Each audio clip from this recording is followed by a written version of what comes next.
पूर्व पीएम चौधरी चरण सिंह को भारत रत्न सम्मान की घोषणा की गई है। जी हां, इस वक्त की बड़ी खबर, पीएम मोदी ने ट्वीट कर ये जानकारी खुद साझा की है।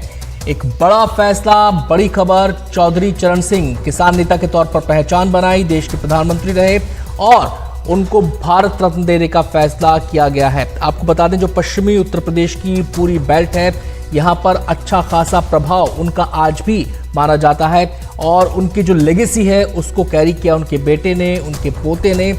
और ये बड़ी खबर, चौधरी चरण सिंह को भारत रत्न देने का ऐलान हुआ है। खुद पीएम मोदी ने इस बात की जानकारी साझा की है। आपको पता है कि हाल फिलहाल में दो और लोगों को भारत रत्न पुरस्कार देने की घोषणा की गई है। कर्पूरी ठाकुर, बिहार के पूर्व मुख्यमंत्री स्वर्गीय कर्पूरी ठाकुर को भारत रत्न देने का ऐलान हुआ पिछले दिनों। इसके अलावा बीजेपी के वयोवृद्ध नेता लाल कृष्ण आडवाणी को भी भारत रत्न देने का ऐलान पिछले दिनों हुआ था और अब चौधरी चरण सिंह के नाम का ऐलान किया गया है।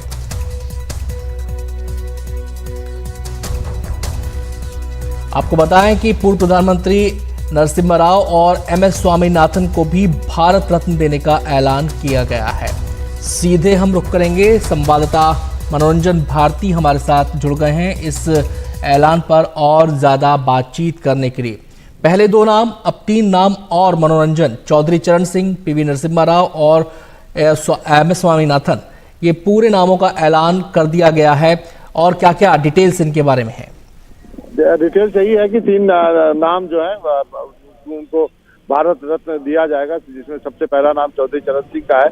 इसको आप राजनीतिक रूप में देख सकते हैं क्योंकि आरएलडी के साथ उत्तर प्रदेश में सीटों का गठबंधन की बातचीत भी सुर्खियों में है और कहा जा रहा है कि अगले कुछ दिनों में वहां पर आरएलडी के साथ पश्चिमी उत्तर प्रदेश में बीजेपी का गठबंधन हो जाएगा।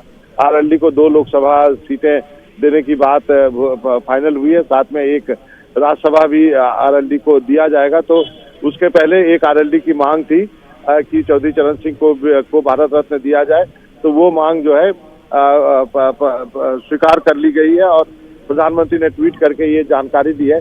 लेकिन उससे ज्यादा चौंकाने वाली बात यह है कि भारत के पूर्व प्रधानमंत्री नरसिम्हा राव को भी जो है भारत रत्न दिया गया है और ये वो जो है कांग्रेस के नेता रहे, कांग्रेस के से वो प्रधानमंत्री बने। तो ये निश्चित रूप से आंध्र प्रदेश में जो चुनाव होने वाले हैं उसको नजर में रखते हुए आप कह सकते हैं कि ये बात जो है वो उसको आपको उस ढंग से देखनी चाहिए। आपको बता दूं कि लोकसभा के साथ ही आंध्र प्रदेश में विधानसभा का भी चुनाव होता है, तो नरसिम्हा राव को भारत रत्न शायद जो दिया गया है, इसके पीछे ये वजह भी बताई जा रही है। साथ ही एमएस स्वामीनाथन बहुत बड़े जो एग्रीकल्चर साइंटिस्ट रहे और उनका काफी योगदान रहा है भारत के कृषि क्षेत्र में, इसलिए उनको भी भारत रत्न दिया गया है। जी, अगर हाल फिलहाल की हम देखें, बात करें मनोरंजन, तो 5 लोगों को भारत रत्न का ऐलान अब तक हो चुका है। मेरे ख्याल से एक साथ इतने लोगों को भारत रत्न का ऐलान इससे पहले कभी नहीं हुआ। जी हाँ, आप कह सकते हैं कि कर्पूरी ठाकुर से लेकर के आडवाणी जी से लेकर के अब जो ये 3 नाम आए हैं, तो आप कह सकते हैं इतनी संख्या में कभी भी इतने लोगों को एक साथ भारत रत्न नहीं दिया गया है। और इन जो ये सारे भारत रत्न है, इसके पीछे कोई न कोई आप कह सकते हैं कि एक राजनीतिक कारण भी है। कर्पूरी ठाकुर बिहार के लिए, उसके बाद आपने देखा बिहार में नीतीश कुमार जो है वो बीजेपी के साथ चले गए, आरएलडी के साथ गठबंधन होना है, तो चौधरी चरण सिंह की मांग थी कि उनको दिया जाए आरएलडी की तरफ से, तो उनको भी दिया गया। आंध्र प्रदेश में जैसा मैंने चुनाव है तो नरसिम्हा राव को भी दिया गया और कृषि क्षेत्र में योगदान के लिए एमएस स्वामीनाथन जी को दिया गया। जी, चौधरी चरण सिंह किसान नेता के तौर पर उनकी बड़ी पहचान है। पीवी नरसिम्हा राव देश में आर्थिक सुधारों का जो दौर शुरू हुआ उनके प्रधानमंत्री काल में ही शुरू हुआ। एक किस्म का, एक हम देखें तो एक प्रकार से बड़ा संदेश, बड़ा मैसेज देने की कोशिश यहां पर की जा रही है।